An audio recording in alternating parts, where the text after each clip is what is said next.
Mike Day. I got a new job, and so the new job, and I don't know if I went over this, but I probably should. The new job is I work for Ingersoll Rand. And hang on a second. Started working in air conditioning. I saw a lot of waste. Yes? Oh, okay. I saw a lot of waste, fraud, and abuse, and my wife told me, hey, there's an opening for a bond oversight committee. You can either sign up for that bond oversight committee, or you can stop complaining about waste, fraud, and abuse forever. So, being a wise man, I joined the Sac City Unified Bond Oversight Committee in 2004, and I was on there till 2008, last 2 years as chair. And one of the things that happened there was that I thought that there was wasteful spending on the air conditioners. Being in the air conditioning trade, I knew that the going rate for replacement air conditioning, not new where you got to do new ducts and everything, just taking off the metal box and putting on another metal box, which is really pretty much what it is in most cases, that ran about $1,000 per ton of capacity. Particularly when you're doing a lot of them, because there are definitely economies of scale and it's competitive. They seem to be paying more. So we formed a value assessment subcommittee.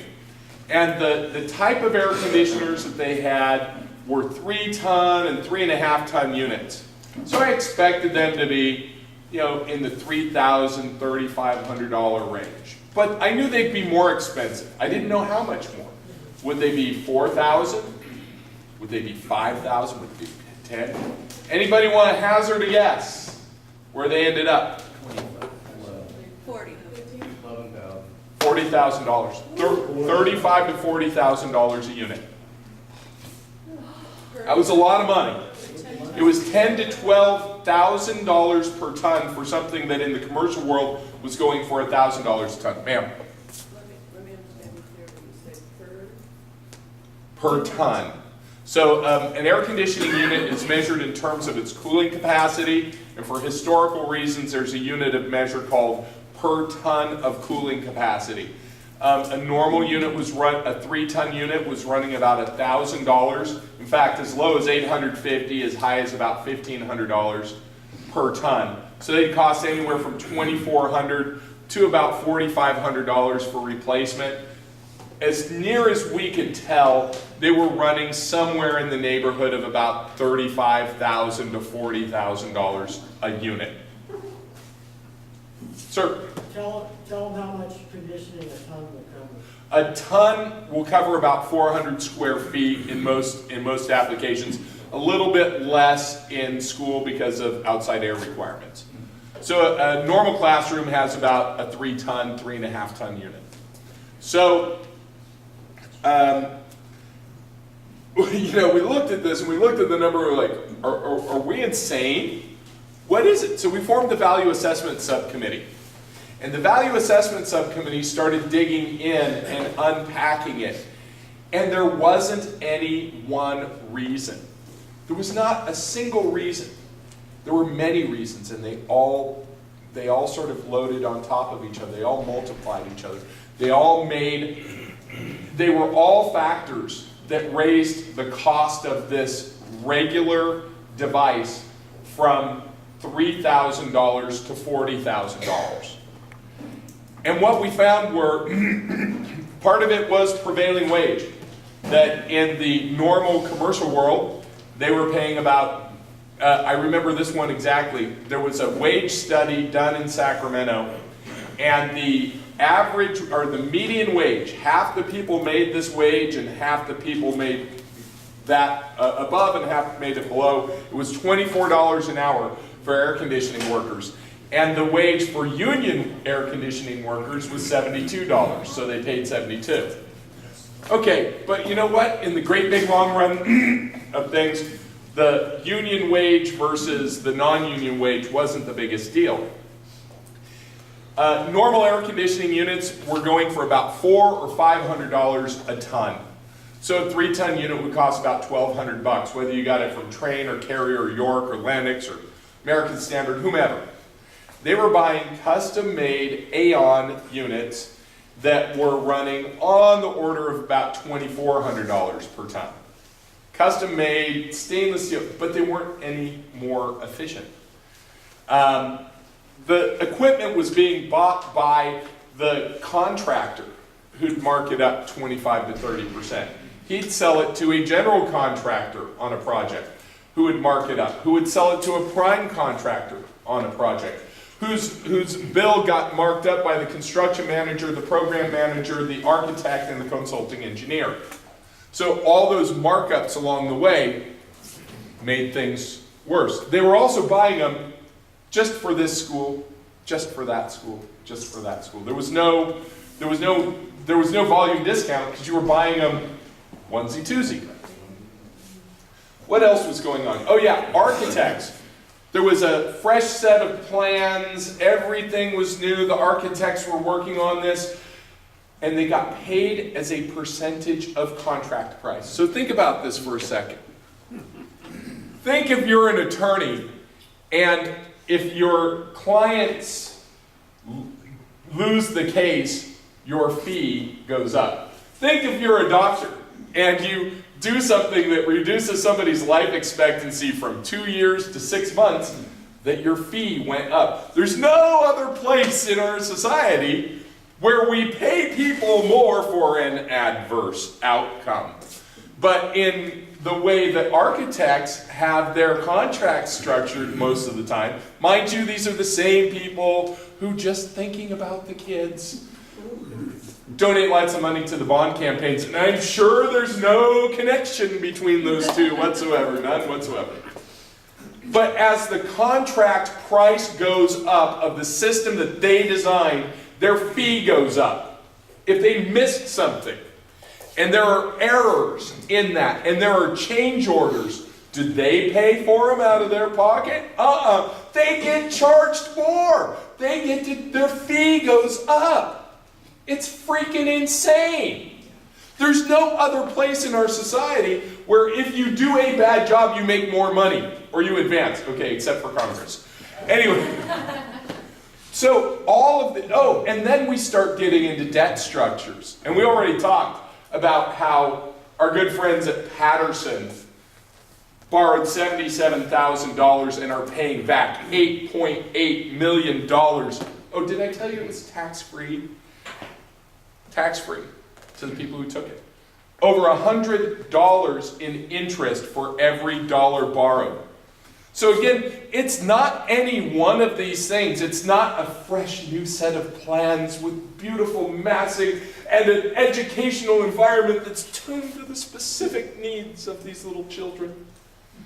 It's not that. It's not the prevailing wage. It's not the contracting process. It's not the borrowing money. It's not them buying an energy management system, I kid you not, that cost with interest over $1 million to save $5,000 a year on their electric bill. It's none of those things, it's all of those things.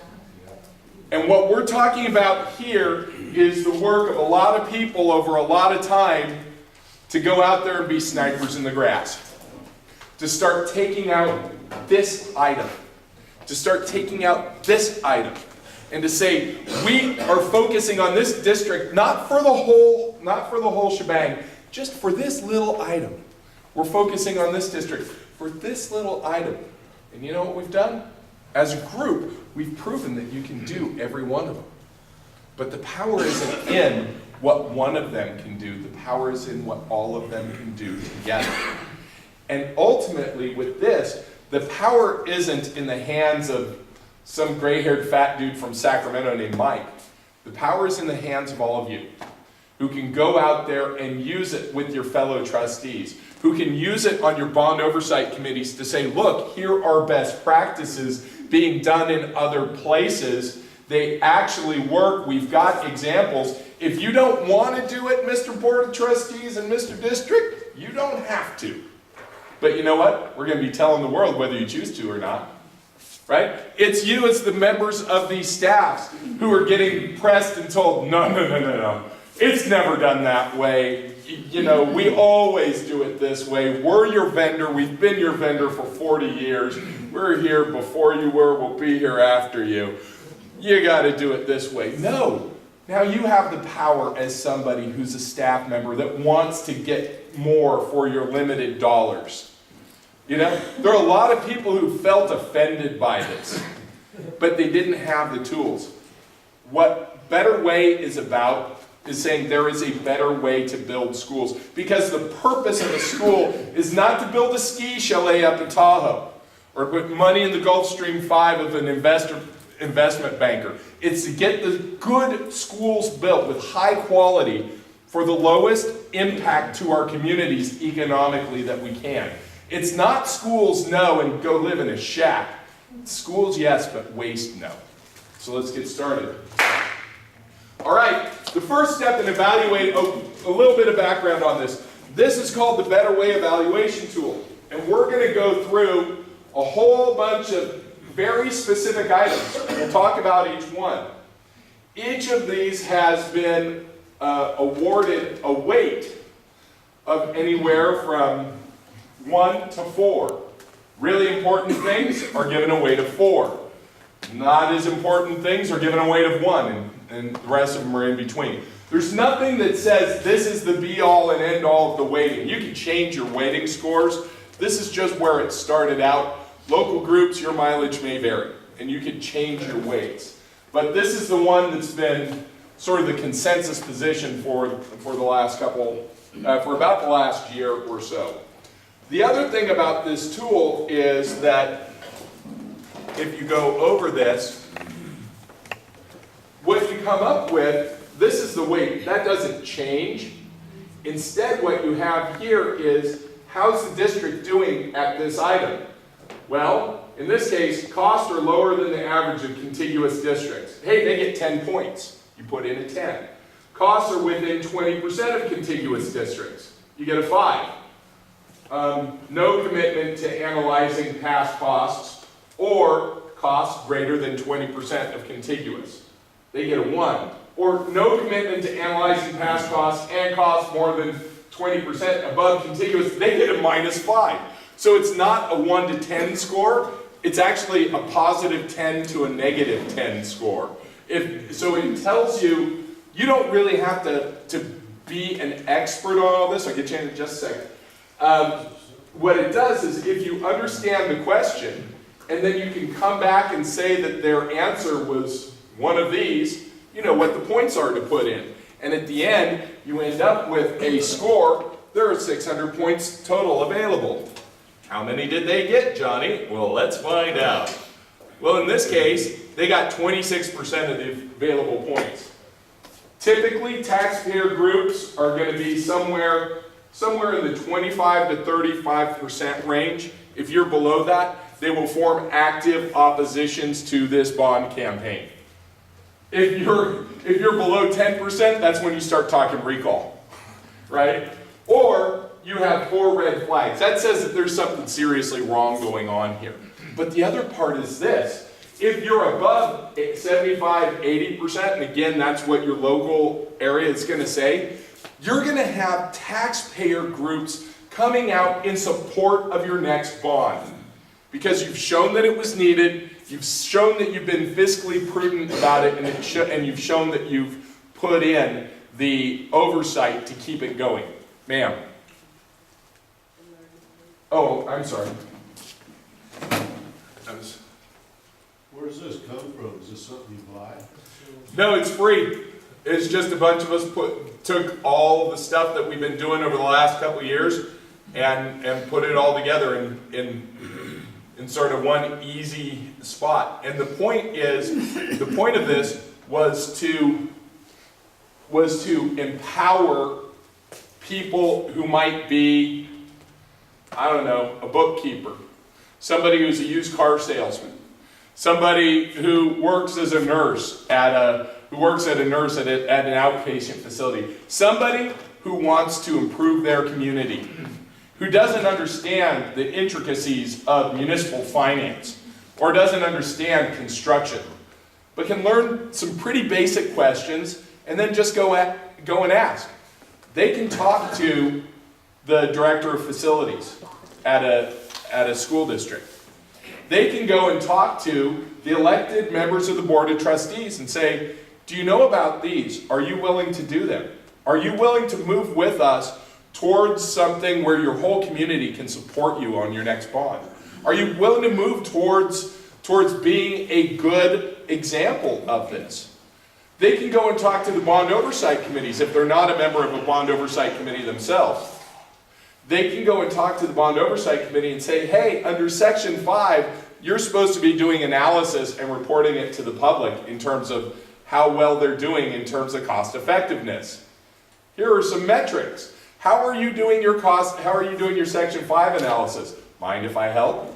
Here, I've got a tool for you to use, right? And that's where a single person or two people working together on a district, yeah, there's some time up front. And maybe you start out and you've only got a 26% score. Maybe that's where you start out, but it's not necessarily where you end up.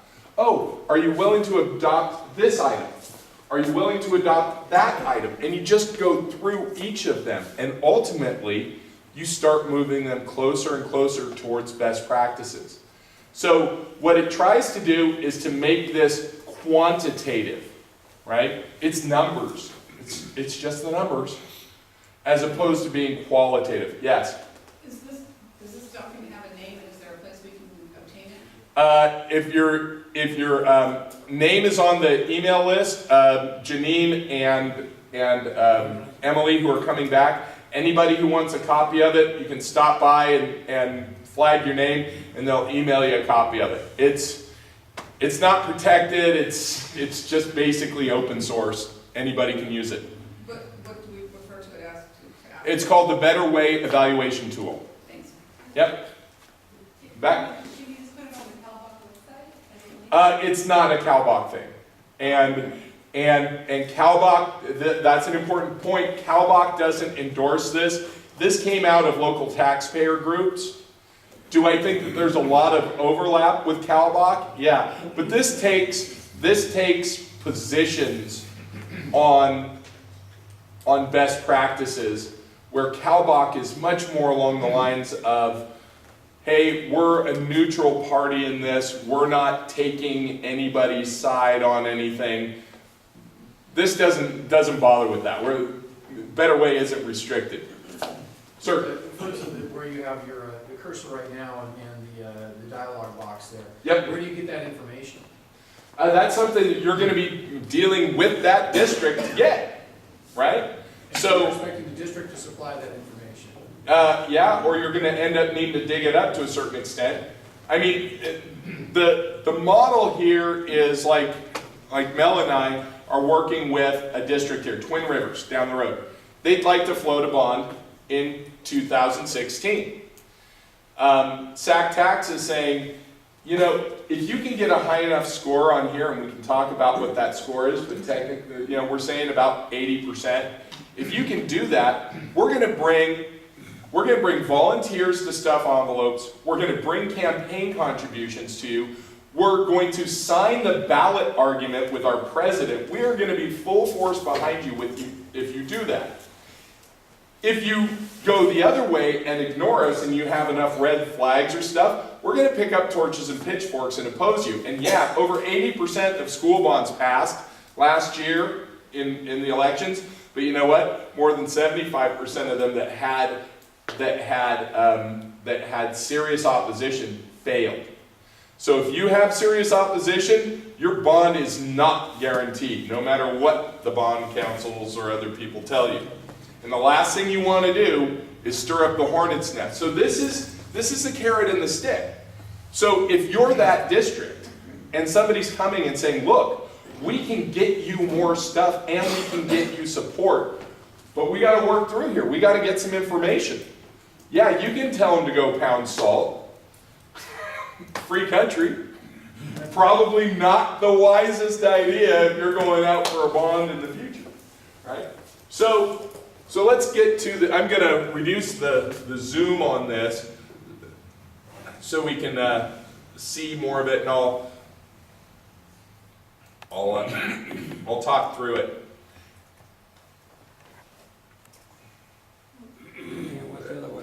I went the other way. Oops, not good. Change that 2 to a 1, All right. So the first step for Better Way is in evaluating position on a bond is need, right? Is it needed? Seems like a pretty basic step. Is it needed? Martin? Oh, you're just scratching.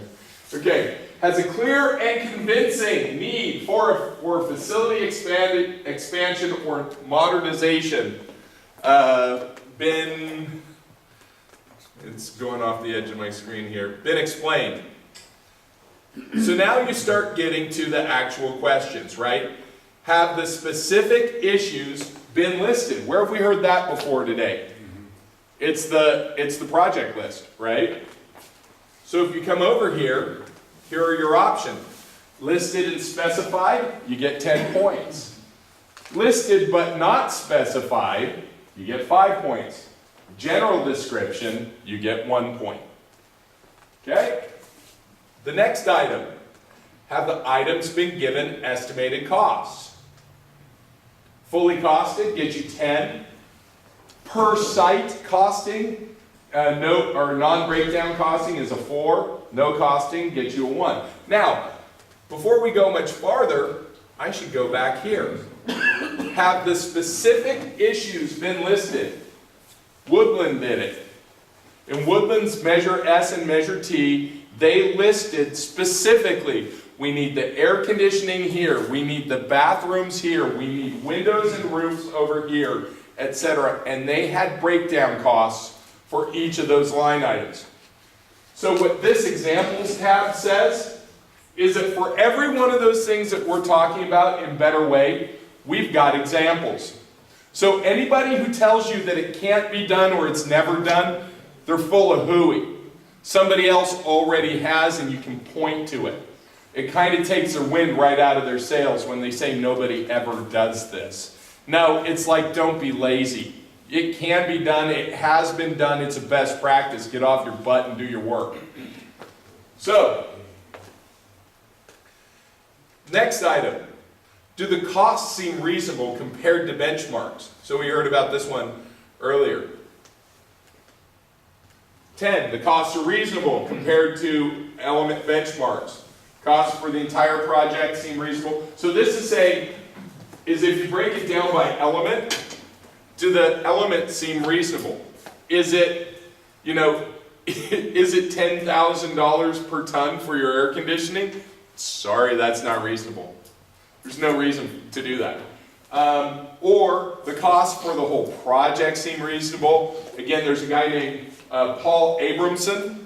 And Paul Abramson does cost analysis. You might have seen him in the Contra Costa Times being referred to by Teresa Harrington. He analyzes hundreds of schools that are being built. And he can tell you. There's also a thing called RS Means, estimating guides. They examine contracts and see how much they're spending per square foot for flooring or per ton for air conditioning. They go through all that. There's another one called the Dodge Guide that's an estimating. And those are updated annually. You have to pay for them. If you're on a bond oversight committee, though, what did we say? Needed technical resources. Remember that phrase? So you need a technical resource, which is an estimating guide. Guess what? That can be brought to you. Okay? Those resources can help you get to understanding what the cost is. So like Abramson says that the average elementary school in California costs $6 million, right? And that the average high school costs about 20. Okay, that's a good starting point. So you can do that. Are the costs for the entire project reasonable? If you've got people with a construction background on your BOC and you're looking at this, or if you're part of a local taxpayer group or a local civic group that's trying to look at this, and you've got some construction people on your group, they can use Dodge or Means and go and look at this. Most people aren't going to be able to decipher that necessarily, but they absolutely can look at the Abramson reports.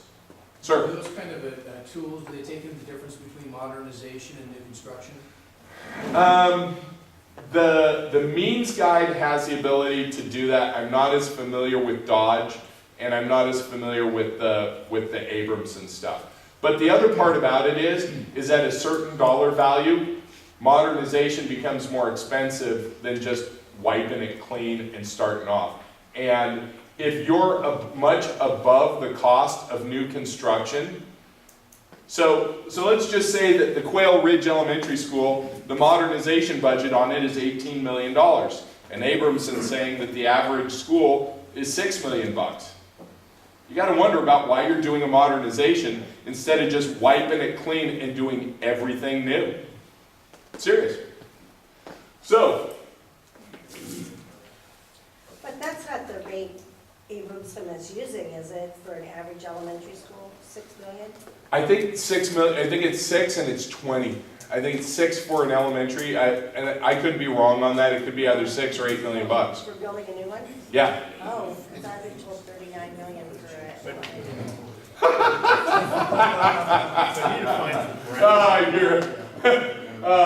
I needed a good laugh.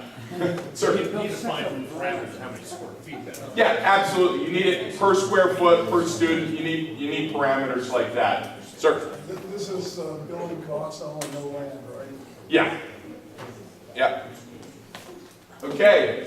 So the next thing is, are distinctions made between necessary and discretionary? Ooh, this is a good one here. Because, you know, we need those LED stadium lights. Oh, we need that solar photovoltaic up on the roof. It's an integral part of the design. Oh, we need that AstroTurf field. Really? You need that? It's necessary to instruct the kids that you have the AstroTurf field or the quadruple paned, you know, xenon filled windows or whatever it was, whatever the platinum plate that you put on there was. Really? You had to have that. Is there a distinction made between necessary and discretionary?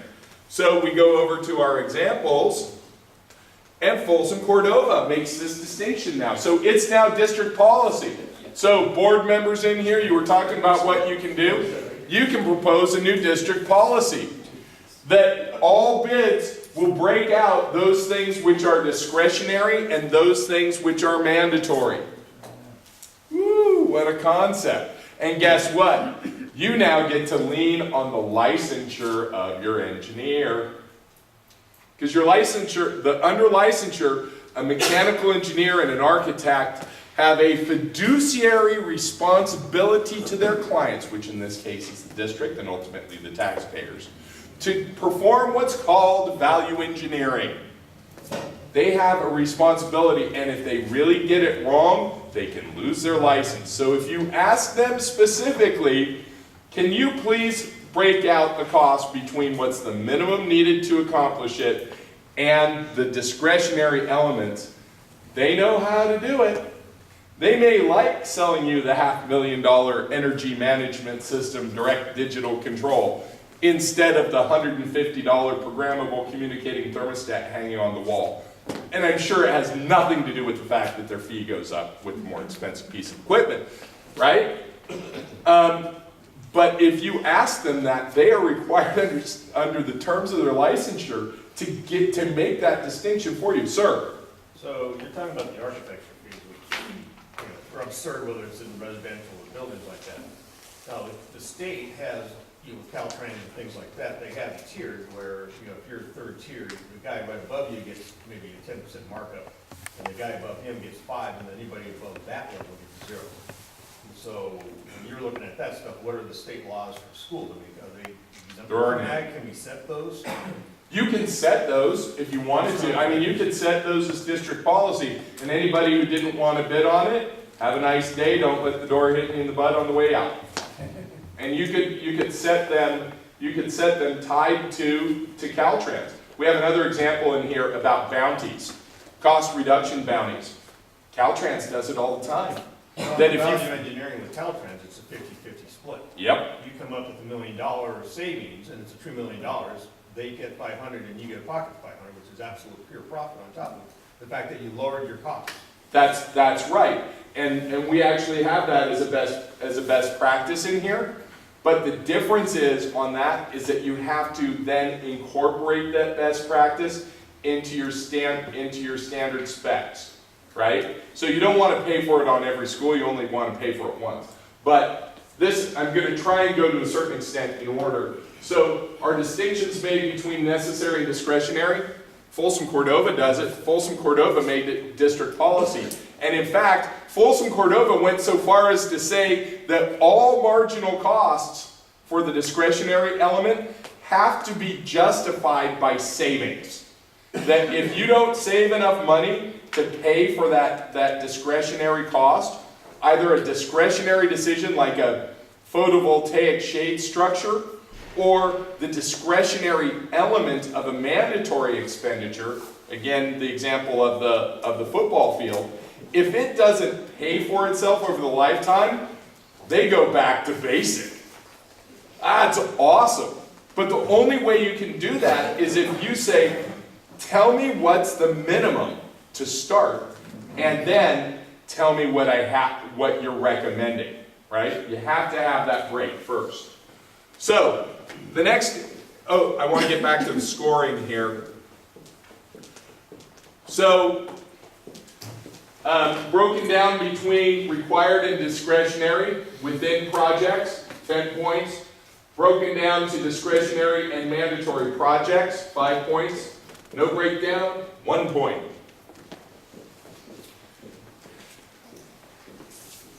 So, next here, for modernization. I want to go over here. For modernization. For modernization, what are the long-term demographics of the modernizing school catchment area, and are there opportunities to deliver operational savings within the inevitable consolidation that occurs in areas of declining enrollment? Which is a very long way of saying, don't modernize a school that's going to shut within 5 years due to demographics. I'd like to be able to see that. Right? I'd like to be able to see that. You'd like to be able to see that? My problem is that part of it expands off the screen. Janine, do we have the printouts of the Excel? I don't know if I gave that to you or not. No. Okay, my bad. Ma'am? A couple questions for point of clarification for me to understand the context of your presentation. Has anybody used this yet? Yes. So all of these along this side are examples of districts that have used these individual elements. Your particular tool that you're presenting right now. Yeah, so we've got basically some people call them activists, some people call them gadflies, some people call them interveners, and some people call them Better Way ambassadors. And they are using this tool. What you're seeing is actually a score that was where it was used by SAC Tax. My second question is, how do you determine how you determine point classification on how you score? Okay, so Not what you score, but what are the what distinguishes a 1 from a 7 and a 0 from a -3? Like, what are the? sure, those are back here. So for example, on the question about demographics, plan includes demographic projection and allocates spending accordingly. You get 10 points. So the scoring is already built into the cells.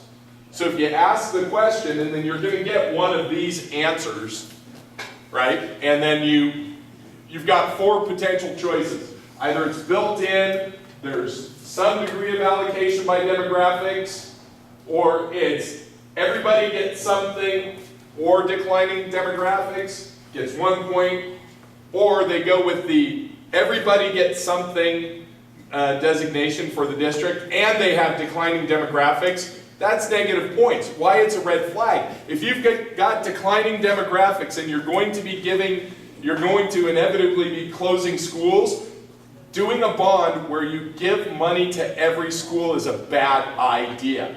Because by definition, you're going to be investing long-term dollars in a school that's not going to be there. So you have distinctions on what's informed your points. I'm just curious if that's available anywhere. Yeah. So the No, I mean, there's a rationale for why you chose -3 for that particular. right. Why not a -5 or a negative? Okay, I'm sorry, I misunderstood your question. So this was arrived at by a committee of about 6 people from some different activist groups. Any district, any locale that wanted to use this could use their own. This is meant as a starting point. Okay, so your point, thanks. Yep. Okay. So now let's get to the next issue. Has the district maximized opportunities to fund self-supporting projects through non-bond finance mechanisms? So, an example would be, I'm in air conditioning. Sometimes you can do air conditioning projects where the savings in the energy will actually pay for the whole thing. And you can get finance from the state through what's called ECA, the Energy Conservation Assistance Account, where they give you the loan for it, so it's no money up front, and your savings allows you to make the debt service. Now, why would a district not want to take advantage of that? There are some different examples that are used, but one thing that it's called is school district math. The other thing that's the phrase that's used by the finance industry is general fund relief, which sounds so much nicer. What it basically says is, let's spend $1 million on bonds because the bonds are paid back by the taxpayers, and then the savings flow through to our general fund. So it's kind of like sending a kid to college with a credit card that's paid for by grandma. So he gets all the stuff, but it's paid for by somebody else, right?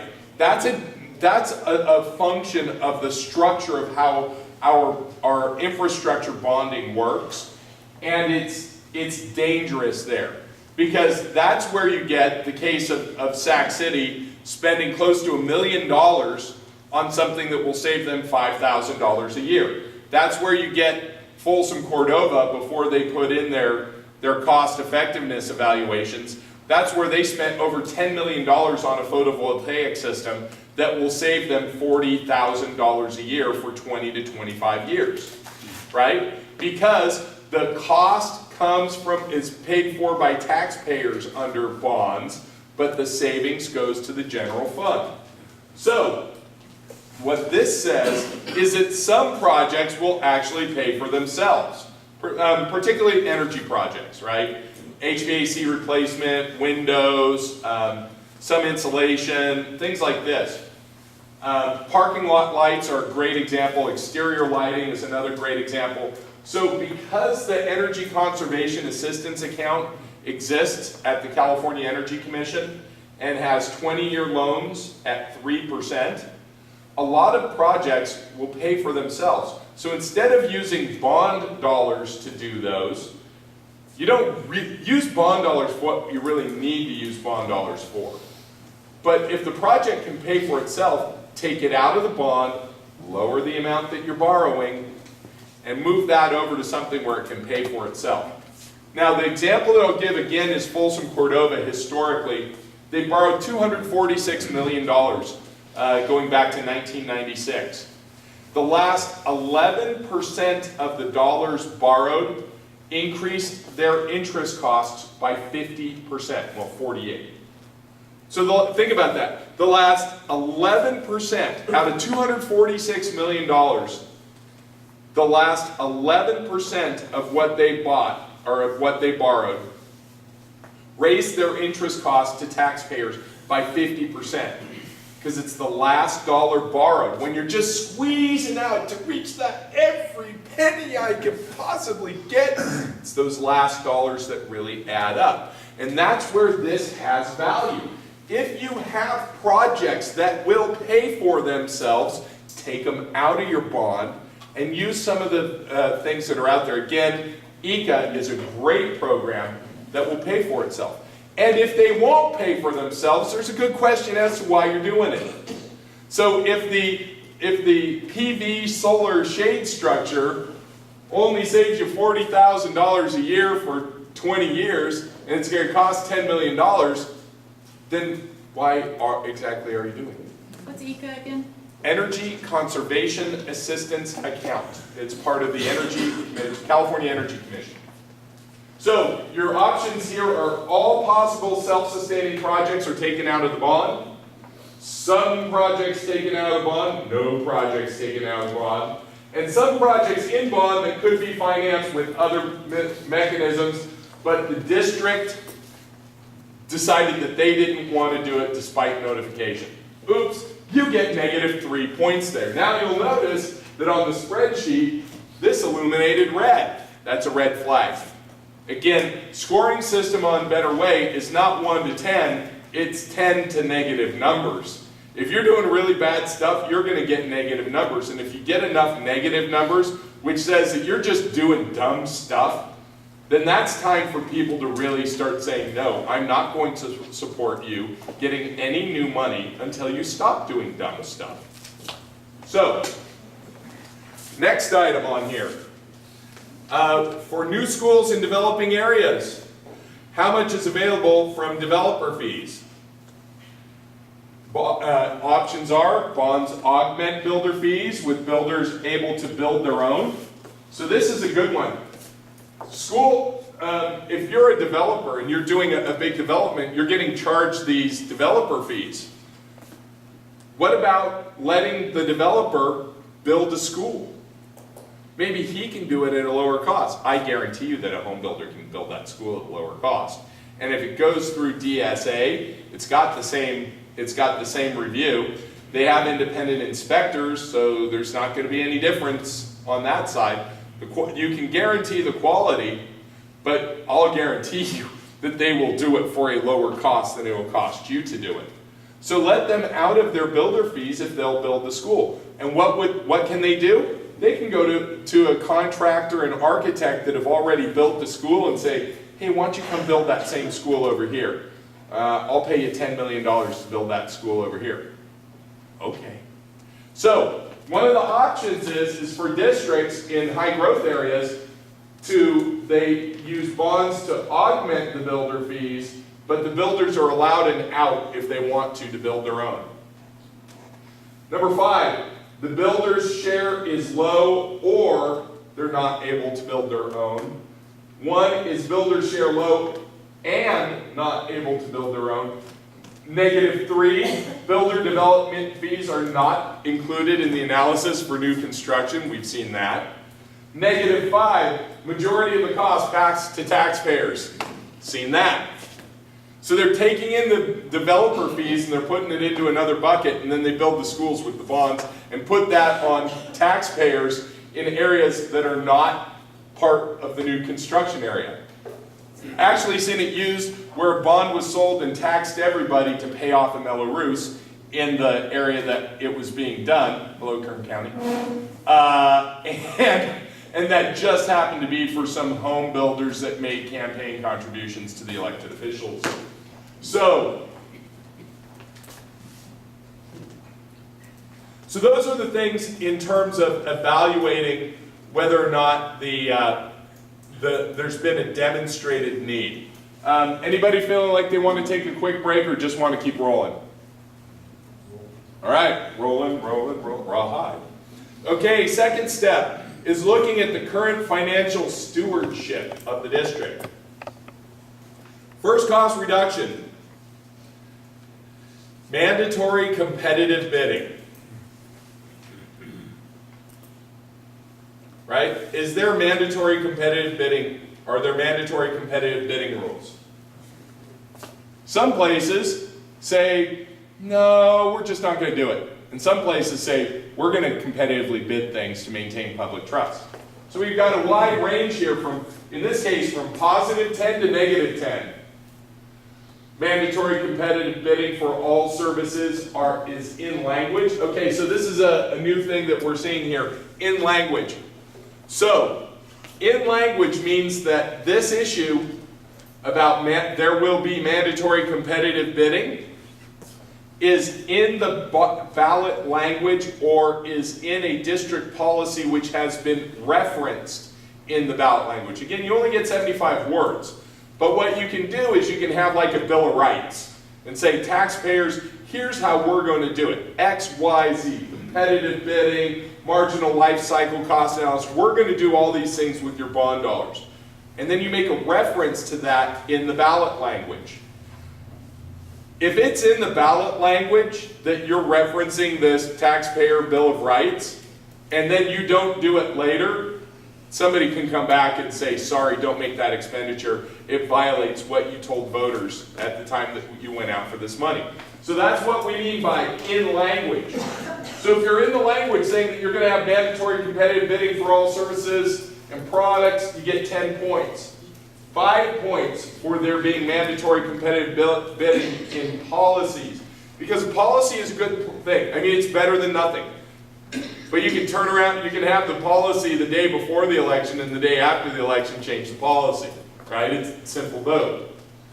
Okay, now, some use of restricted bid lists. Oh, we're going to open it up to 5 architects, all of whom donated to the bond campaign. Number 1, you get 1 point. No commitment to competitive bidding or pass no bids to campaign contributors. Now we're starting to get into negative territory. Number 3, -3, no commitment to competitive bidding and pass no bid contracts to campaign contributors. -5, no commitment to competitive bidding and pass no bid bids to campaign contributors to current campaign contributions. Right? Now, you're giving projects on a no bid basis to people who are donating to current campaigns. Like we're going out for Measure X, and I'm giving, and I've seen this happen, I'm giving a no-bid contract to ABC Architecture at the same time the ABC Architecture is donating to the Yes on X committee. Can't have it. That's a negative. No commitment to competitive bidding and pass no-bid contracts to campaign contributors. And current no-bid contracts. Sorry, negative 10 points. You're doomed, sir. So, never been on the school level, but been on heavy infrastructure and all that my whole life. Everything's competitive bidding, state, city, county. So you're telling me the school boards can actually pass bond measures that just have that language where it's not competitively bid? They do it all the That's time. legal? Lease back, selection of professional services. I'll give you an example. Local district, Folsom Cordova, held an RFP or an RFQ, request for qualifications, for financial analysts. They got 5 responses from different financial advisors for their bonds. They ranked one of them, I won't mention the name of the firm, as number 1. And they listed one firm as number 1 and others as number 2, shortlisted, brought them in, and interviewed them and chose number 1. There were reservations expressed about the choice of number 1 because of some of the past, because of the relationship between number 1 and Folsom's investment bankers and some of this other stuff. So there was grumbling about it, and they said, no, that's who we're choosing, we're going forward. Then, one of the employees at financial advisor number 1 left and went to Company X. Company X didn't even participate in the RFQ. They weren't number 1, they weren't number 2, they weren't number anything, they didn't even participate. Administration said, we should give the financial advising work to Company X. One of the board members said, wait a second, we had a competitive process. If you don't choose number 1, who do you go to? Survey says? Number 2, right? And they said, no, but the person we like is going over here. Vote was 4-1 by the board in favor of going, and they gave a contract to Company X. You don't see that in a lot of other places. There's lease back, where it's, I want to go with this guy. No competitive bid. Happens all the time in schools, and there's a highly associated comorbidity between that and campaign contributions to both bond campaigns and elected officials. But that's not corruption under the laws of California. Sir? How much of the list in total, ballpark, is subject to the school district reneging on it? They can say, yeah, we want to do, yeah, we'll do Good that. question. And renege. And That's what do you do? That's the difference up here. If they put it in the language, either in the ballot language itself or by reference to existing policies, they can't renege. Well, they could, but then somebody can take them to court and say, no, you got to go back and follow this, right? That's why in the scoring here, it gives so much weight to things that are in language. Now, politically, if it's in policy, that you passed it saying that we were going to have competitive bidding or owner furnished contractor installed or any of these best practices, and then after the election you're going over here, that's not exactly the way to ascend to higher office or get reelected next time, right? So that would be bad for you, and it could be made very bad for you. But if it's in language, it's black, black, no tags back. That's how you're spending that money. Ma'am? Yeah, I was just gonna say, some districts have clauses as well that says if there's a time constraint or if it would be detrimental to have more competitive bidding and we can choose who we want. So it's like, practice-wise, even people might have that language that says we're gonna have competitive bidding, but practice-wise, again, there's ways that people game the system. That's true, except if they include this in their ballot language, either again directly or through reference.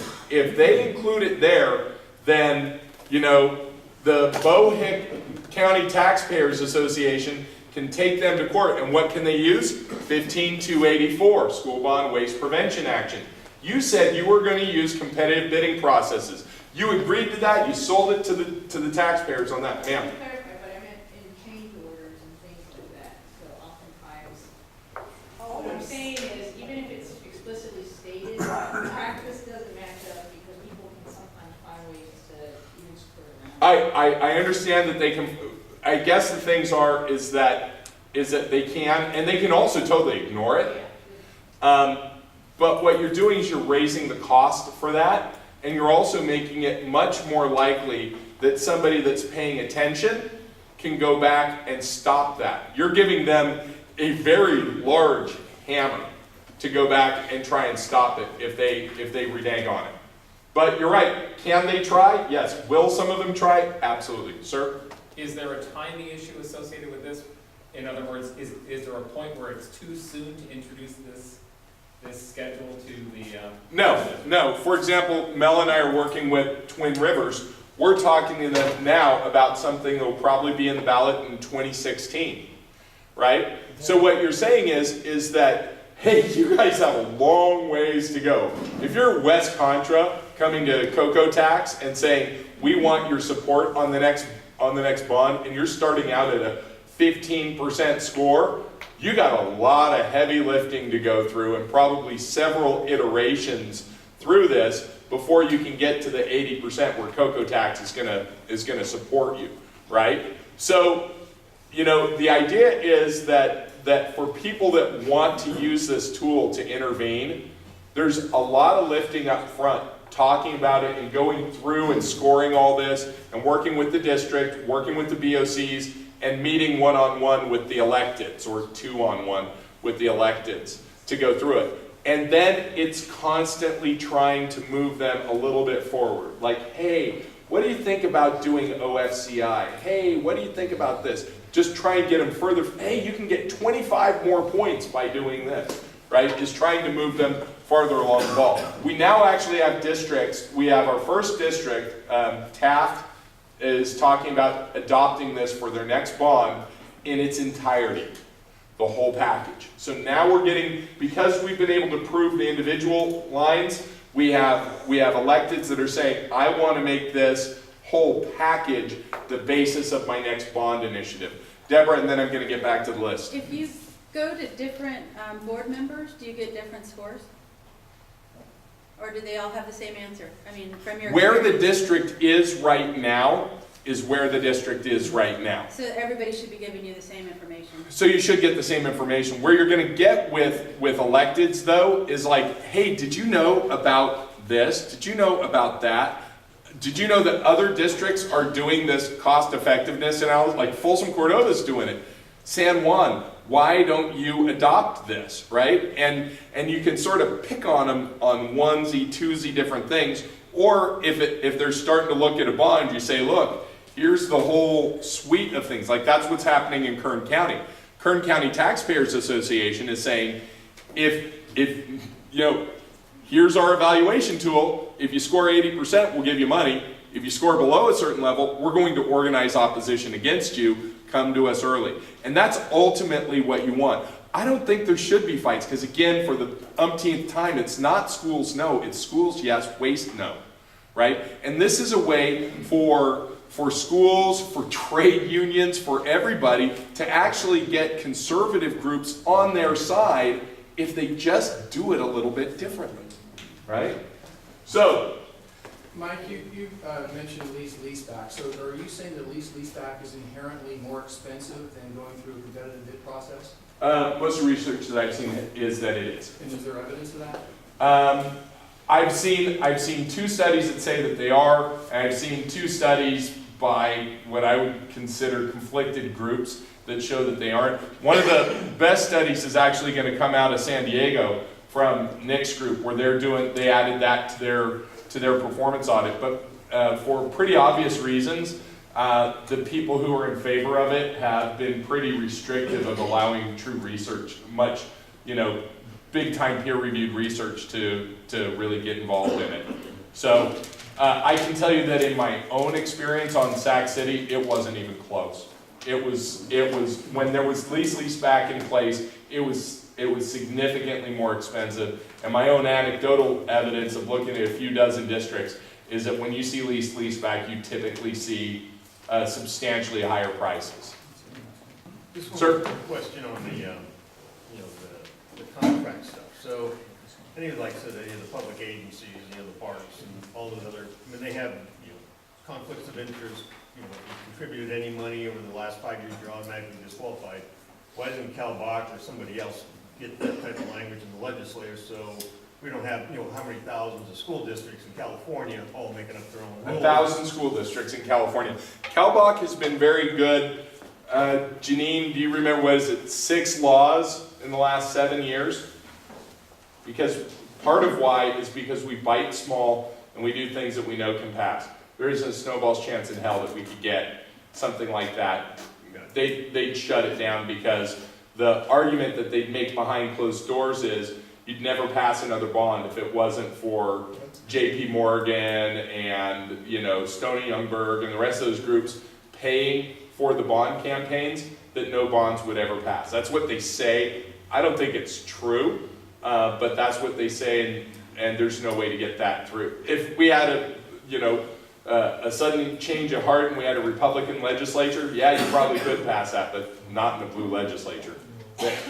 We're real good at figuring out what we can pass, and we pass things that nobody thought we could, but that's way beyond that's 2 bridges too far. All right, next one, I'm going to speed it up a little bit here. Owner furnished, contractor installed. If you're buying air conditioners, if you're buying bleachers, why let the subcontractor buy it, mark it up, let the next guy buy it, or buy it from him and mark it up and everything else? If you know what the units are, you buy them. And it's owner furnished, contractor installed. It's a well-known part of construction contracts. It's not new, it's not unique, but boy oh boy, subcontractors and general contractors hate it because they make profit off of that. But you know what? The purpose of building a school is not to deliver profit to the contractors, right? Again, you could have mandatory OFCI in your language, you could have mandatory OFCI in policies, or you could have no commitment to OFCI, right? This district, Natomas, adopted that as a policy. And their adopting that policy was one of the big reasons why SAC Tax went neutral on Natomas on their last bond, and their bond measure passed. competitively bid, fixed price, reuse. I think we talked about that. Instead of doing new plans every time, they're inviting people in to say, give me a fixed price for this MP room at a school. Right? It's restricted to people who've already built one. So your plans have already been through DSA, they've been plan checked, built, change ordered, back checked, and as-built's done. They know exactly how much it costs, they know exactly how much time it takes, the problems have already been found, and they're bidding it, and that allows them to bid it at a fixed price.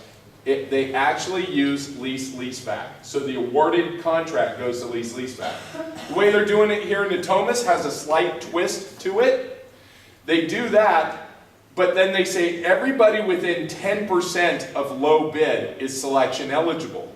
You know what else that means? You can drive to Brawley or Temecula or Taft or San Jose and go look at the structure before you decide which one you want. So that lets staff, that lets the electeds, that lets students, that lets everybody take a look and see and feel and say, I like this one. This one fits with our school, or this one's had not as many maintenance issues, or whatever it is. So you have a qualitative element, but it's ring-fenced by a quantitative boundary. And so that's owner, furnished, contractor, installed. That gets a big 3 points. Or 4 points for competitive fixed price reuse. And in this case, the scoring, 10 points for reuse and language, 5 points for mandatory in policies, and no commitment gets you 1 point. Bulk purchase. There are groups out there that do bulk purchases of equipment and materials. There's one out there called College Buys. It's run by the Foundation for California Community Colleges. They have negotiated prices that represent a 35 to a 65% reduction in the cost of desks and chairs, with manufacturers such as Steelcase, Herman Miller, the big manufacturers of desks, chairs, partitions, and the like. Oh, but wait a second. The contract or the warranty terms actually got better. You know why? Because they're buying for 112 different community colleges, and everybody will go in there with the most insanely low price possible. And you know what? School districts can buy off of the College Buys program. Woo! We just saved money, didn't we? Yeah, we did. Did it change the chairs? No, it's exactly the same chairs and desks. Oh, pardon me, your warranty terms got better. But you know what? When Walmart buys 10 million rubber ducks, they get a better price than I do at the corner store buying one rubber duck. Why don't we use that in this? And you know what? Now you're starting to see the linkage between these two. If I do bulk purchase, then why don't I do owner, furnished, contractor, installed while I'm at it? Guess what? They multiply again, with each other, right? Volume purchase discount. Volume purchase discount. So who are some of the groups that do this? The College Buys program does this. There is, for materials, the CMAS contract, the California Multiple Award Schedule. As a contractor, I wish I could buy concrete, 4-sack concrete, for the price that I can get it off the CMAS contract. But I can only do that on government projects, right? Same thing for asphalt. CMAS freaking rocks. There are other ones out there for other types of equipment, right? So there are these programs out here. What Natomas said was, we're going to make the maximum use of this possible. What Natomas said was, we're going to do owner furnished, contractor installed for every piece of equipment we can. So when they build their MP room and they get the bleachers that attach against the wall, it's not going to the sub and the general. They're buying it, they're putting it in themselves, and if possible, they're going to buy it through bulk purchase. Next thing, no escalation in fee for price inflation clause. So remember, we talked about architects. As the cost goes up, their fee goes up. Not in Natomas. Natomas has a clause in their contract now that says, your fee is your fee. If there is a price escalation due to inflation, your fee stays the same. Nice. Like it. You know what? That rocks. And then another, you don't see too many 4s in here, but this is absolutely one. Marginal life cycle cost analysis. We've talked about it several times. Thank you, Folsom Cordova Unified School District, for advancing the issues of finance and mankind. They took on mandatory cost effectiveness analysis, and they said that that is district policy, and that every purchasing decision, every design decision they will make will be analyzed in that way. That's enormous, right? That's an enormous advancement. Oop, sorry about that.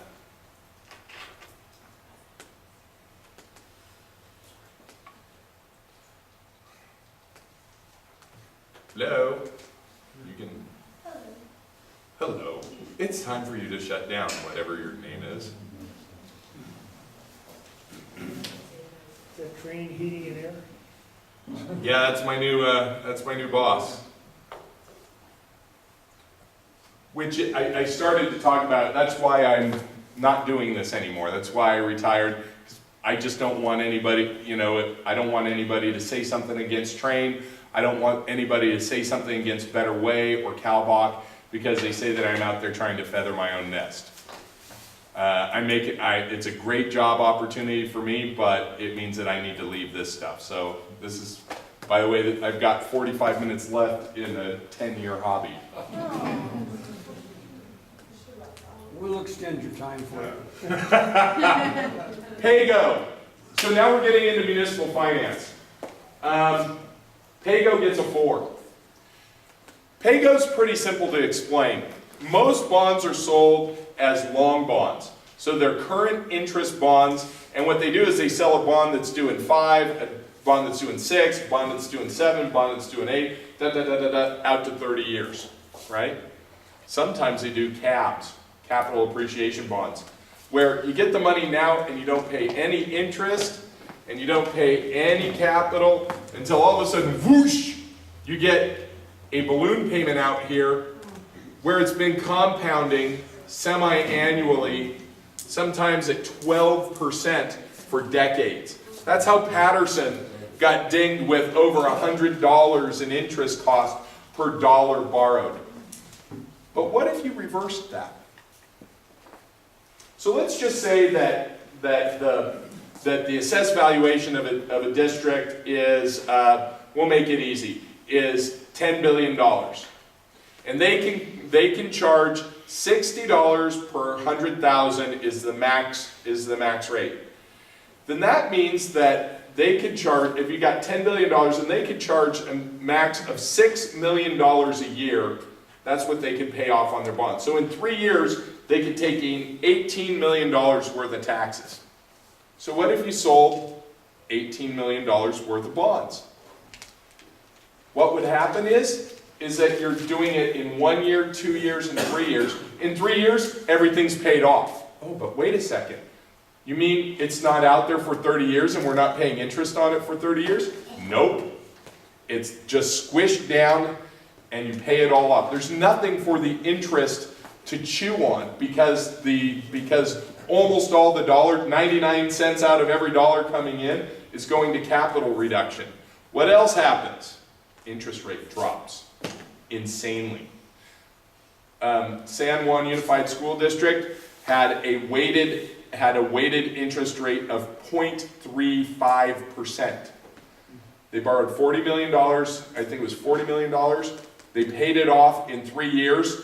Their total interest cost was 11 cents per dollar.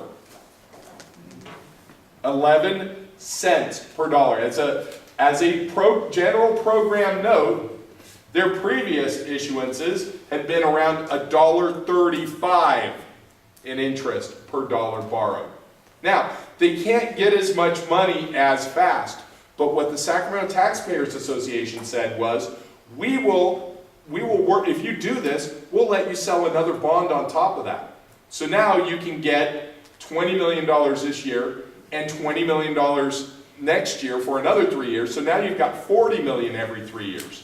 And they said, wow, that gets us closer. Yeah, I know. Oh, but wait a second. If you're doing all these other cost effectiveness, you don't need as much money, do you? And that's the secret sauce right there. So I'll give you a real life example. Natomas borrowed $129 million. They structured their debt as pay-go possible. What we're working with them towards in SAC Tax and in the Better Way is to say, lower your cost from 129 down to 80. And they can, in an 8-year period, they can issue $40 million worth of bonds. Do your 40, do another one for 40 on top of it, and pay that off in 8 years. Now you've got $80 million worth of money. We've reduced the cost, we pay it all off. Your total, after everything's paid off, all your fees and everything else, is probably less than $90 million. If you do it the normal long bond way, then your cost for that $129 million, given where they are here, is probably over $300 million.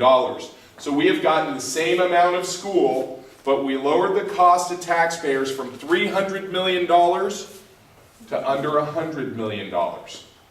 Partly through cost reduction and partly by going on short-term debt that we just pay it off.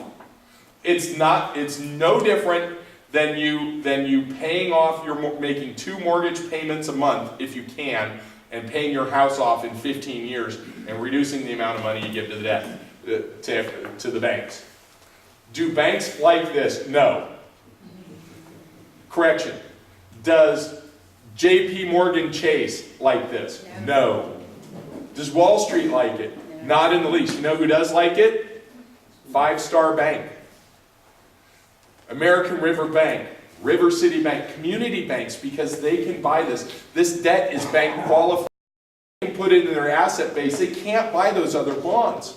So now even what little interest you're spending, that can stay in your community as well. And there's a tremendous appetite for this product amongst the community banks in California. So people will say, you can't do it, you can't do it, you can't. San Juan has. San Juan's done it twice. They issued their debt. They went through Capital Public Finance Group as their financial advisor. And they, oh, Jeff Small, Capital PFG. Stand up and take a bow, Mr. Pago himself. Okay? You can't say it can't be done. He's got the little sticker on his wall showing that it has. Right? Now, does it mean that you might have to pull back what you want? That you might not get diamond-encrusted, platinum-plated downspouts and, and Roman statues from Pompeii on the edges? You're right. It might have to be a little bit more basic. And you might have to engage in some of these first cost reduction methodologies to make it work. Tough beans. The purpose of building a school is not to put gas in the Gulf Stream 5. It's to get our schools with the least amount of impact on our taxpayers as possible, with with the minimum amount of economic disruption to our local communities. Main Street needs dollars, Wall Street doesn't. Screw them. Sorry. Oh wait, I'm not part of these organizations anymore. I can actually say that. Okay. We'll keep the money locally too, which is politically astute. Yep. Competitive sale. Boy, oh boy, if you're a financial advisor, you like to do these negotiated deals, and it's a requirement to take that chief business official and superintendent to New York with you to talk to the issue. BS. Okay? The Government Financial Officers Association, GFOA, has a set of guidelines. It's in the Mary Barlow Debt Toolkit, and it's pretty clear. Unless you've got something really screwing going on, you should be selling this debt at a competitive bid. When the bonds go out for sale, if you do a negotiated deal, there is plenty of peer-reviewed research that says the taxpayers will pay a higher rate of interest. That's dumb. It makes it easier for the financial advisor, sure. And he gets brownie points with somebody, or she does, and stuff like that. But why? Sorry, you're getting paid a lot of money to put this out and get people to bid on it, right? And you're supposed to be stirring up that business. Put it out on the market and make it bid, right? Pleasanton bids theirs. Why can't you bid yours, right? Now, if you're the box top school district and you have a $2 million issuance, you know what? Negotiated might be for you because you might be too small. Jeff, what do you think the cutoff is below which you go from competitive to negotiated? Generally, it's about $10 million. About $10 million. Anybody in this room doing issuances lower than $10 million bucks? I hear crickets. Right? So it's not to say that there isn't a place for negotiated. If your CBO just ran away to the Caymans and you've got impaired financials and it's tough, you know what? Negotiated might be right for you. Right? If you're a really small school district, negotiated might be right for you, but you better be telling people why you're using negotiated. The assumption needs to be that competitive is there. And you know what? They need to be talking about this in the freaking bond language. They need to be making the commitment to that now.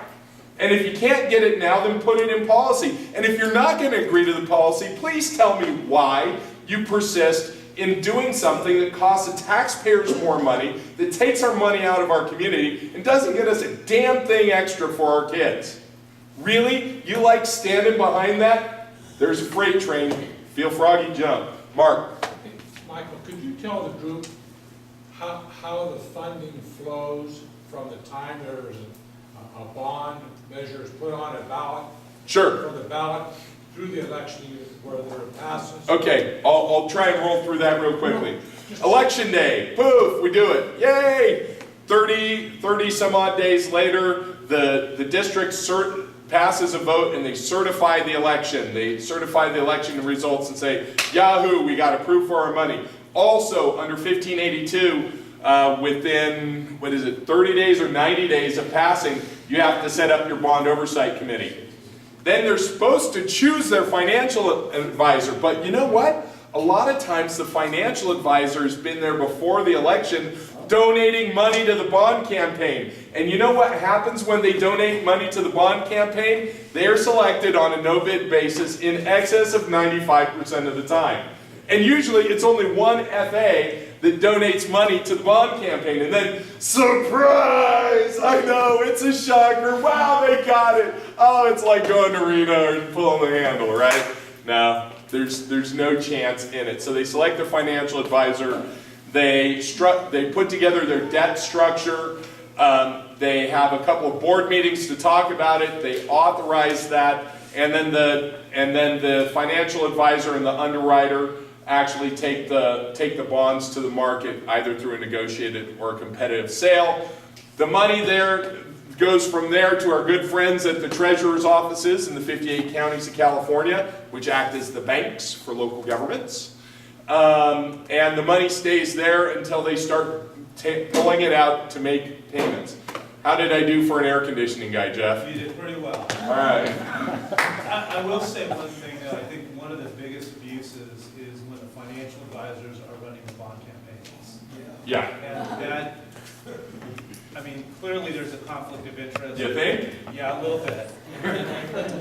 Oh, but you know, let's be fair, it's not just a financial advisor, because they bring in the underwriter and the bond counsel and the rest of the usual suspects, and they donate too. You know, so kumbaya, everybody has a piece of the pie. But I also did the legislation that would eliminate that. Yeah, G23 is supposed to shut it down, but does it really?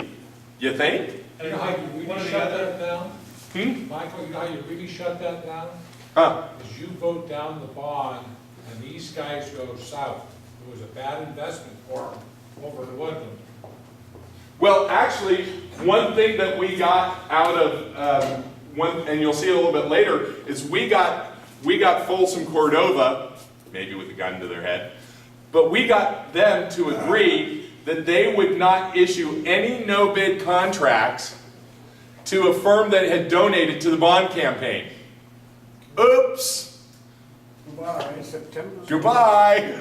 Like that. So you know what happened? They didn't have as much money in their bond campaign. It really kind of messed them up. But you know what?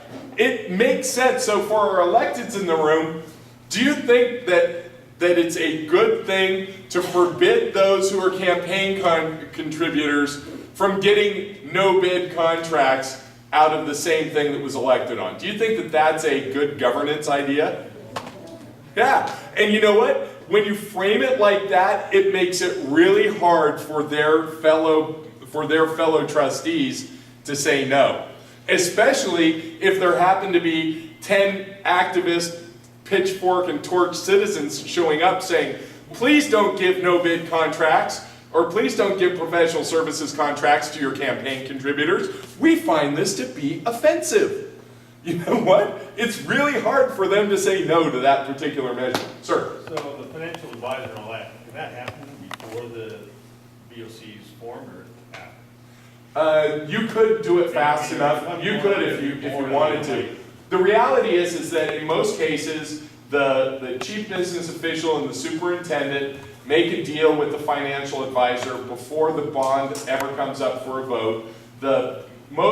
Not all, but most of the financial advisors organize and kick in a bunch of money on the campaign. They even have election people that work for them to help run the campaign. They're selected before the bond is voted on, and then afterwards it's just a formality. It's pure fig leaf. And we don't call that corruption in California, but to me that's a definitional issue.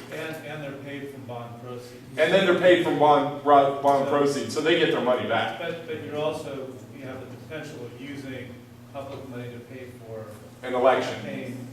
That's why an election. Yeah, with public money, with taxes.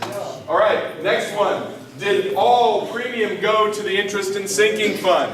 You can, let's say that the going rate for a school bond is 3.5%, and you sell it for 8%. You get a lot of extra money. A $100 million bond might go for $180 million. Under state law, all of that premium is supposed to go to the interest and sinking fund. Does it always? Nope. What happens is that your underwriter, your financial advisor, your bond counsel, other people will start taking chunks of that premium so that it's a secret way that just sort of boosts the interest rate and the cost to taxpayers by taking away. It's state law that it's supposed to go there, right? They blow it off. So what do? You get them to put it into their district policies, and better yet, we get them to add it to the ballot language, right? We get them to add it to the ballot language, that this will all go through there. Will they have a competitive RFP for professional services? It's another one. Sir, Ken. Mike, what's the sinking fund? The sinking fund, Rusty, you want to take the interest and sinking fund? Well, it's just where you set the money aside that you're going to use to pay back the bond, basically.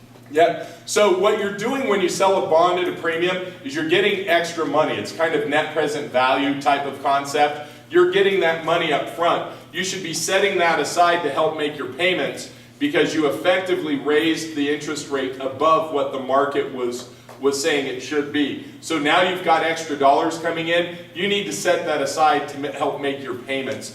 And if you do that, if you took all of that money and put it over here, then then the taxpayers would be whole.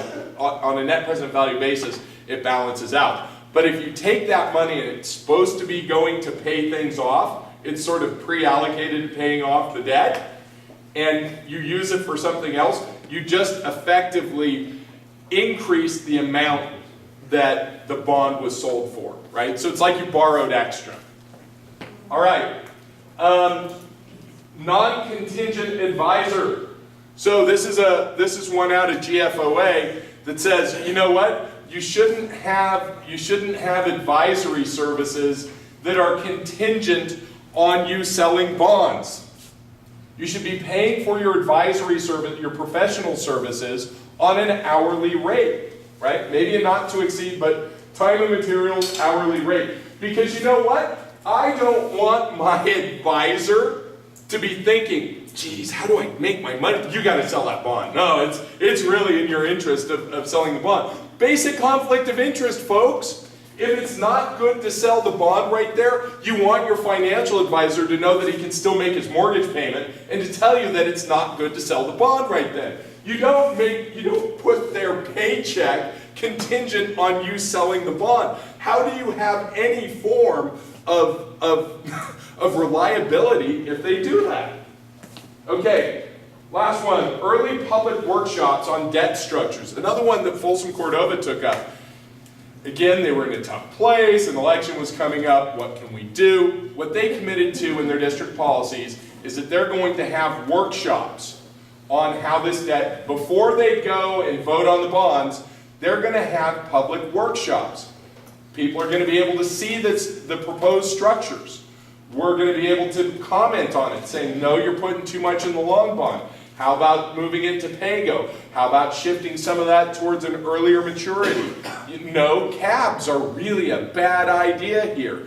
They're opening it up for public comment. You know what? Putting that catchment in there is a really good thing, and we give that points.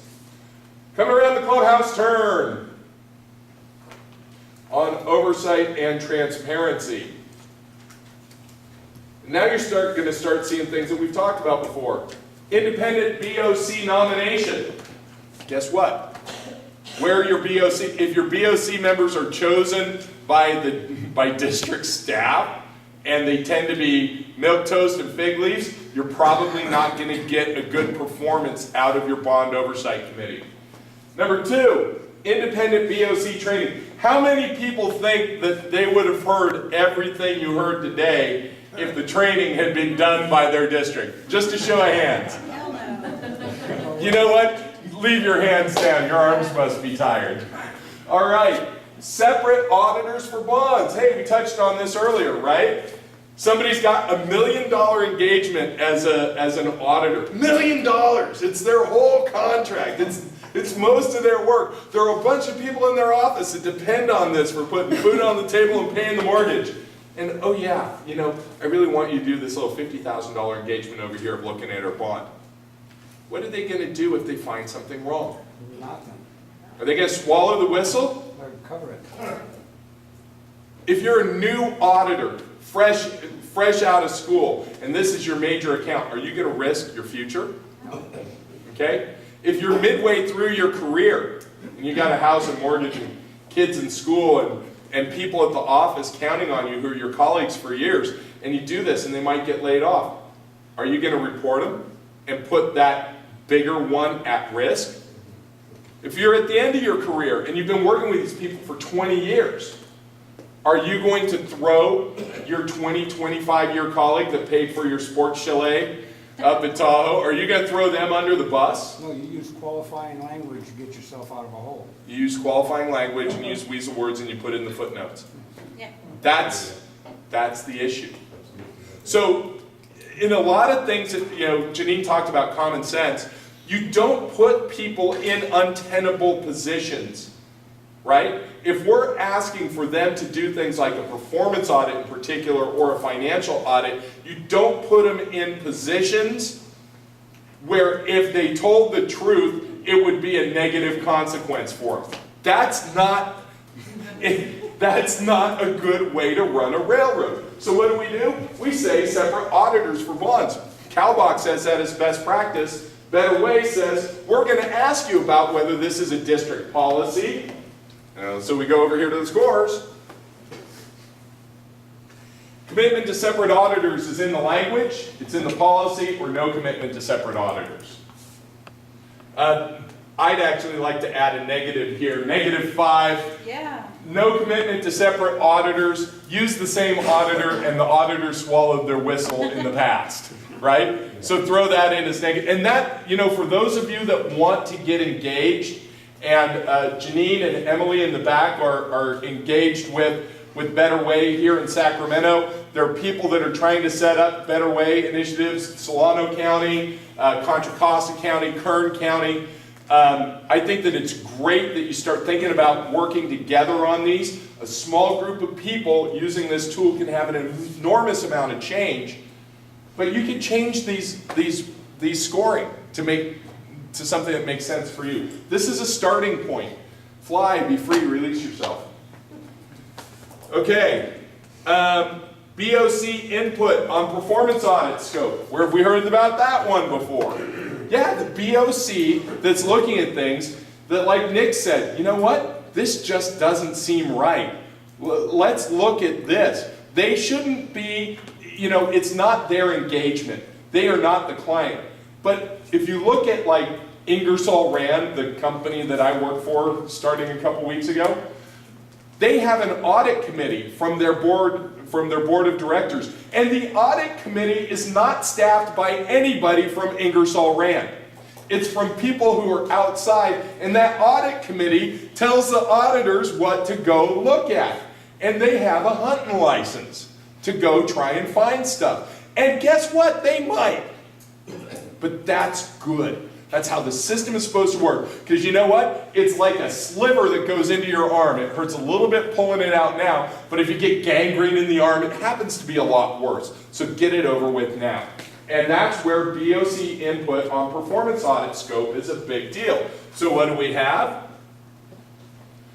Commitment to BOC on audit scope input in language.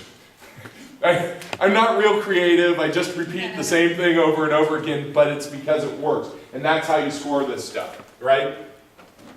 Anti-pay to play. We talked about this. Folsom Cordova said, if you donate money to the bond campaign, you're out unless it's competitively bid. You will not be providing professional services to us on a no-bid basis. The only way you're going to get it is in a competitively bid situation. Sweet. Love it. Now wait a second here. It's green, so why is it green? What we have in here are what we call trailblazers. Basically, we give you double credit. So if you do something that would have been 10 points, but instead you're the first one in the county or in the region to do it, to take that measure on, we gave extra credit. Can you do that? Can you say, well, nobody's done this around here? Give them extra credit. Move the ball along. Get people to adopt this stuff. Because you know what? When San Ramon does it, it makes it harder for West Contra Costa to say no. Right? So move them along. The goal is not to be Dr. No. The goal is to say yes. And for that matter, it doesn't just mean schools. It can mean roads. It can mean sewers. It can mean fire stations. This can be exported to a lot of other things. Right? The goal is yes to our investments in our society, but hell no to waste and parasite welfare. Sorry, I'm getting wrapped up. Third, what has the performance of the district been in terms of administering past capital programs? Bum, ba, bum, bum. Bum, ba, bum, bum. Blah. All right, have their BOCs been active, well-trained, and truly independent, or has their work been perfunctory? Right? If they meet once a year to approve the audit, it's perfunctory. If they have the restrictive language that says you only do X and Y, and you can't form subcommittees, sorry, you're getting a red flag here. You're getting points taken away from your score, and enough red flags we're actually going to oppose your next bond issuance. Is there documentary evidence that all incentives paid on past bond projects have gone either to the building fund or to the interest and sinking fund? So let's say you put in regular air conditioners and they cost $1 million, and you put in super efficient air conditioners and they cost $2 million, but you get $200,000 in incentives. I have seen districts take that $200,000 and say, that's not part of the bond fund, that goes over here to the general fund. That's just dumb, okay? You were spending extra money. This basically lowers the marginal cost of this choice. If they're doing that, they're probably doing other sneaky stuff with the dollars. Because if you're, what they say, unclean in one, unclean in all, that's pretty unclean. And if you're doing that in the past, I'm going to be looking at you with a more critical eye, right? Now, they can mitigate it if they say in their new bond language that they're not going to do it anymore. They can mitigate it if they've done it in the past, and maybe they put the money back or they enact a policy that says they're not going to do it anymore. Now they won't be dinged as much, right? They're moving towards the right way, but they've got some they got some headwinds over the fact that they did things in the past. How has the construction of the district compared to other districts on a per student, per school, per square foot basis for their cost? If your neighbor is at $450 a square foot and you're at $1,700 a square foot, Houston, we have a problem. Same thing on a per school, same thing on a per student, whatever your metric is. Look at their neighbors. Look at those costs. Are they close? Are they within spitting distance? You know, hey, guess what? Building schools in San Francisco is expensive. It's more expensive in San Francisco than it is in Stanislaus County. But you know what? It's not that much more expensive in San Francisco than it is in Marin County. And if one is at $4,000 a square and the other one is at $1,200, again, start looking at that. It's a good metric. How is the district fared compared to continuous districts in terms of change orders, dollars per square foot, for similar types of projects? Ooh, comparing their cost of change orders. Ooh, they may not like that. Well, some of them won't, and some of them will be very happy with it. What is the current debt level, and is the district operating on State Board of Education waivers? Right? So if they're way over the limit, taxpayer groups might have a problem with that. But you can mitigate that if you go to PAYGO. So let's go to what the scoring is here.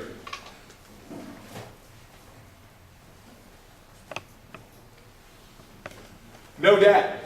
10 points. Debt, but they're below the limit, or PAYGO limit language. Right? So if they take on PAYGO limit, if they take on PAYGO language, they can get some of that back. Because you know what? Example again, Natomas. Natomas was right at their AV. But by agreeing to go PAYGO possible, to front load their debt issuances, and to go for another bond in 2 years, they'll bounce above the line, but then they'll pay everything off. They'll bounce above the line, and then they'll pay everything off. So they're constantly bouncing above and coming back down. That's okay, because long term, we're reducing the cost of borrowing this money to taxpayers. We're keeping more money in our local district. And those are the 5 things. Again, on the back here, we have examples of every single line item on here of where this comes from. Mel. Mike, you haven't mentioned about the trade unions and the organizations like that favor this type of financing. Well, we don't have any official endorsement from organized labor. But let's just put it this way. If we don't do something different, we're going to run out of the ability to build more schools. And that doesn't benefit somebody who's in the electrical union or the sheet metal workers union or something like that. Put another way, right now the labor as a section, as a portion of the pie is less than 5% of the total amount of tax dollars raised. It's almost always less than 5%. In some cases it's less than 3%. If you look at the tax dollars raised to the number of dollars that actually go out in pay packets to the people who work on it. The number of hours to build a school really doesn't change with any of these, except maybe reusing the plans because there are fewer change orders. But generally, the number of man hours to build these schools stays the same. It's just everything else in the universe that gets a lot less expensive. So as a percentage of every tax dollar raised, you go from 2, 3, 4% to like 25, 30% of every tax dollar raised. It's actually going out in a union pay packet. And on top of that, the guys who drive the big heavy trucks with the toolboxes in back live in houses in these communities, or close enough. They pay taxes. They're citizens too, right? They're taxpayers too, right? There's no reason for them to be in debt bondage and their kids to be in debt bondage for the next 30 or 40 years. I loved it. Emily went to San Juan when they were talking about whether or not to go Pago, and there were all these people up there saying, oh, I don't know, and I'm really sort of opposed. And she said, look, I'm 19. By the time this is paid off, I'll be in my mid-50s. Right? Let's not do that. Let's not burden. Another one came up, Diane Shackley came up and said, bill me, don't bill my grandkids. Right? And the fact is that we don't have to. So we've got 10 minutes left. I can answer some questions, but I wanted to close out with this. CalBach has been a small organization, couple dozen people, but we've passed laws.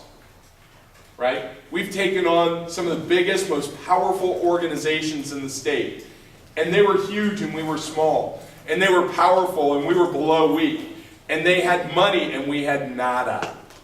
But you know what? We were right and they were wrong. And sometimes that's all that it takes. And because you might win in our society, you have a duty to try. Whether you're an elected, whether you're a BOC member, whether you're just an activist citizen wanting to get out there, we live in an awesome freaking country. I was in the Navy. I saw a lot of countries done worse, and the only ones that are close live under our umbrella of protection. Right? We are the greatest society that this world has ever produced. But it's like Ben Franklin said, a republic if you can keep it.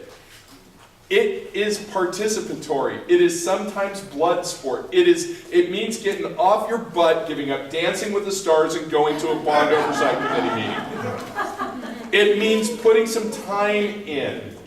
I'm not saying that you have to go on the Bataan Death March and devote your life to this.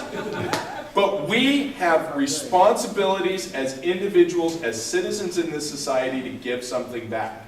And this is where a little bit of impact, a little bit of time can have a tremendous amount of impact. And cockroaches hate sunlight. Okay? Bad things happen when we are, as citizens who have nothing to gain in it, but are just there watching them, providing oversight. That's when bad things don't happen. Ma'am, you had a question in the back? Yeah, I'm just curious, and forgive me if I'm just naive here, but where's the oversight as far as the school district's regular budget? Because now we're overseeing all of this bond stuff. I'm just really curious to know how we oversee that. To make That's a different thing. The one thing about bonds is that they're an enormous pile of money at one time, right? And because of the way that debt can be structured, it can be a drag on the economy of a community for a very long time into the future, right? Or it can be much less, depending on how you do it. It's a great question.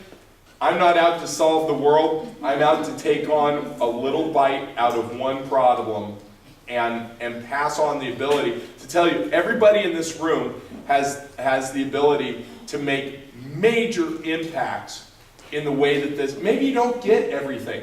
Maybe you only save $150 million instead of $450 million.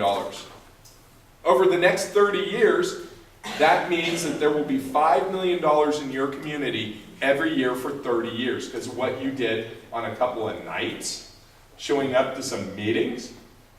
And there's no glory in it, right? Don't want any. Reagan was right. There's no limit to the amount of impact that a single person can have on this planet so long as they don't care who gets credit. This isn't about glory. This isn't about having your name in the paper.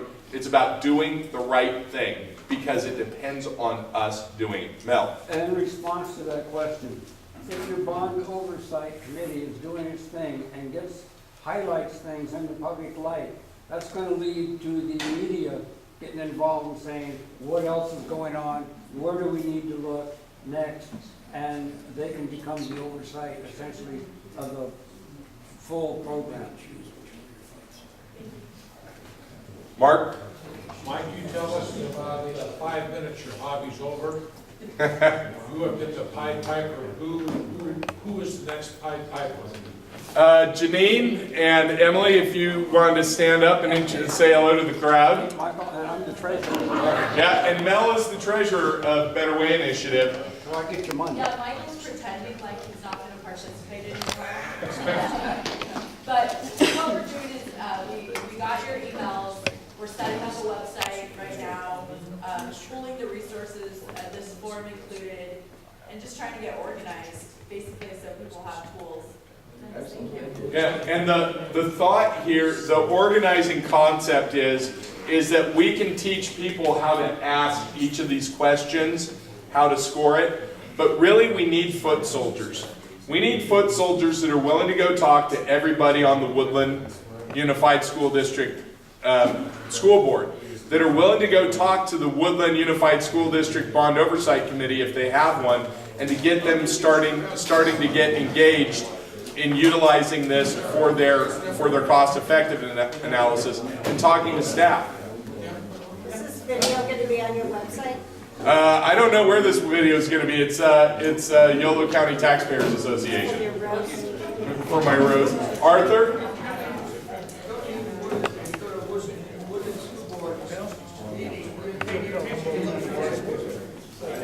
Ask me. You know, I mean, the fact is that they lost their last election. So maybe they should. All right, folks, thank you very much for your time. It's been a long day. Appreciate you coming out.